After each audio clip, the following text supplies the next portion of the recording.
Hello and welcome to the Wolfchase Toyota Insider of the Memphis Tiger Network. I'm Jeff Prywood alongside Matt Reiser, baseball coach at the University of Memphis in his first season. And Coach got in the spring and went to work immediately. I know I talked to you 3 days after the press conference. Yeah, it's been busy. Also we're trying to implement a new system. We had a whole, half a team we had to recruit.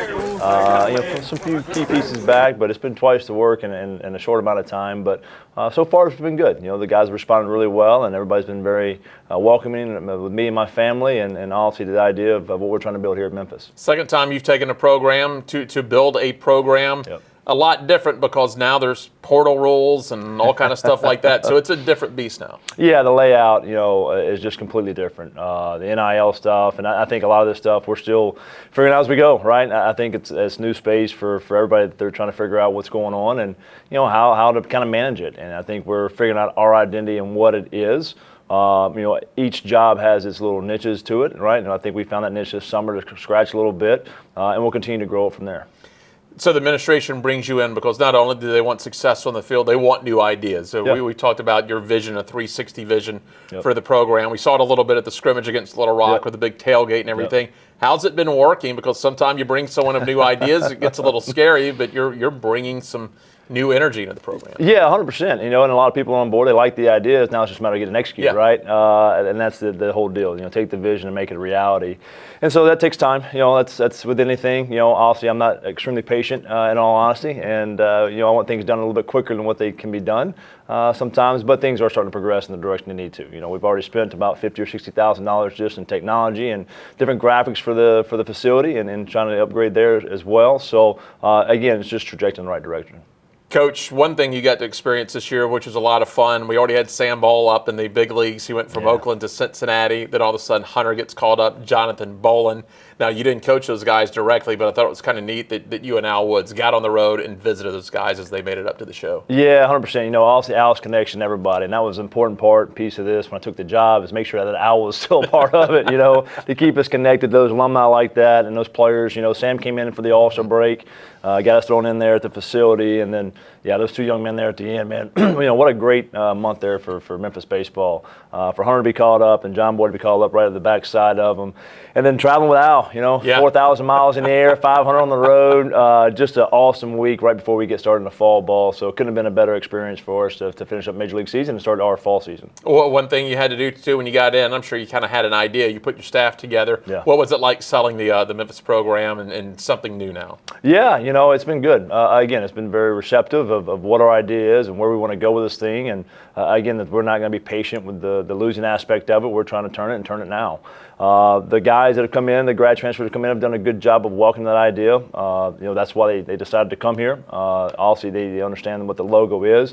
And it's funny, even in the conversations that we had with a groundskeeper in Colorado, he's like, man, I'm a big Memphis fan. I love basketball. I'm like, you're going to love baseball too soon. You know what I mean? So the national brand of the Memphis logo, obviously, but again, to make it not only football and basketball, make it baseball as well. These guys have been very receptive to that, and obviously we've been hitting the recruiting trail hard. I mean, this is going to be another class.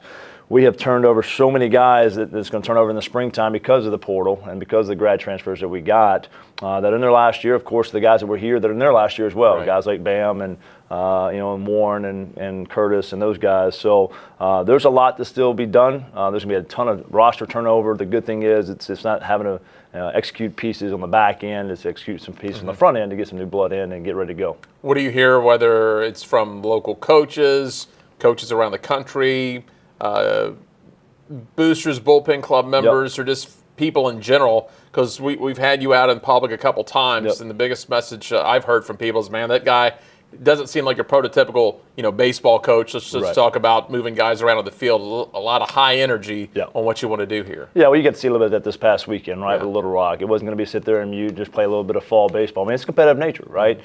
Even the Sunday on their squad on the backside of a doubleheader, we played 3 games in 36 hours there. That is still the same high energy, and that's who we are, and that's what we are. We will not be accused of being low energy. We won't be accused of not working hard. If this thing doesn't go the way we want it to in certain points, it won't be because of lack of effort for sure. So, again, we've done a good job of helping people understand that. This is the brand we're going to play. Here's how we're going to go about our business.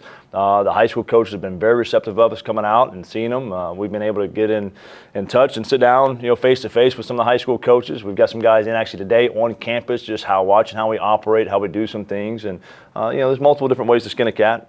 We've got our way. It's been very successful for us that we've believed in. And again, we'll tinker it to where we need to get to dial it in where we want. You had the 14 innings against Little Rock. Now you'll have one more opportunity to see a team in a different uniform, and this will be a good test for you because you'll be going down to Oxford to play them. Yeah, exactly right. I was pleased with the Little Rock game. Yeah. I thought the energy was right. I thought the competitive level was right. We got some guys in there that did it well. We got some guys in there who obviously didn't have success, and again, we'll have now 3 weeks to kind of fine tune everything for that Oxford game. There at Ole Miss, and so. Like we told the guys, we had no signs, no signals, right? We just haven't had time to put things in place yet. Hey, go play. Here's how we want to play. This is what I want to see. This is what I'm going to evaluate. I'm not evaluating necessarily the scoreboard. I'm evaluating how we are in competitive moments. Where are we winning in competitive moments or are we losing those moments? In game one, we did a really good job of that. We come out on the good side of things. In game two, we didn't do a great job of it, so we come out on the wrong side of the scoreboard of some things, right? But I thought it was a great chance to get out there, see who we are, see what we are. Respond to it. And at the end of the day, we walked in the locker room. Okay, we're not terrible. All right, so we got some good some good things to move forward. But I think it's a club that we've talked about that if we can embrace this ideology of what we want to be and who we want to be in T3, then I think we've got a chance to be a club that's going to compete for American Conference Championship. And I know, Coach. It's never going to be where you want it to at this moment. Yep. But overall, where do you think you're at in the progression of taking this program over? Where do you need to be by the end of the fall before you start looking at the spring? Well, again, it's all about how they responded. And I think so far they've responded well, to come into all the coaching staffs and the new style and what's going on. There's been a lot of moving parts in the last 3 years for these guys. So those guys, those leaders, have done a really good job of accepting that and helping other guys get on board pretty quickly. New guys have kind of come in their old ways, have come in and learned the new way, right? So that's been really, really, encouraging to see. But now moving forward, now we got a few times to test them, right? This is kind of see how they respond to adversity. We'll have moments we're going to challenge them next month and see where they respond to. They respond in a positive manner or do they respond in a negative manner and see where it goes from there and hopefully be ready, right, for October 29th against Ole Miss, who's going to be another national contender. And finally, Coach, as you've talked about, people that want to get involved, if they've seen you out there, they've seen this program a little bit, and they kind of sense the energy, and you talked about it. If you've wanted to get involved in the past, for some reason you didn't or didn't think you could, whether they give you a call or the administration, you want people out there. 100%. And again, we've talked about this. No gift is too small. No time is too small. Whatever you can give, the guys are fiending for it, and that's, you got to see a little bit of that there Saturday with the tailgate stuff, and you just see how much it adds to the atmosphere and makes our guys play with that type of energy. That energy is going to be injected into the ballpark by our guys and our coaching staff. We want our fan base to get involved in that energy as well and get your seats now, because if you don't get them now, I'm just telling you, it's going to be a waiting list here in the next year or two. So jump in, get on board right with T3, and we'll rock and roll. All right, Coach, we appreciate it. We'll catch up with you later. Sounds good, Jeff. Appreciate you. That is Matt Reiser. I'm Jeff Brightwell with the Wolfchase Toyota Insider on the Memphis Tiger Network.